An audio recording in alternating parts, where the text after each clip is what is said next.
Hello guys, this is TFL Plumbing, and today we got my 1991 Peerless toilet. There is no branding on the bowl, but it is a Peerless.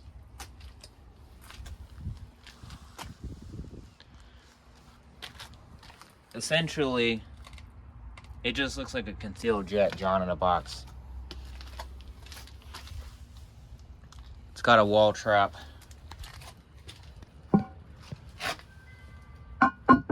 This toilet did not come with a handle and it did not come with a flapper, so I put those in. It's from 1991, and there is an older 400A in it.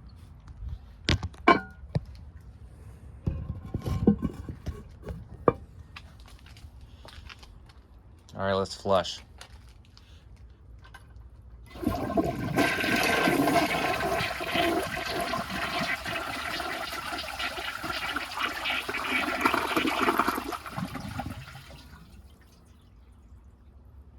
Not bad. All right. Well, thank y'all guys so much for watching. Hope y'all guys enjoyed, and I will see y'all guys in the next one. Bye.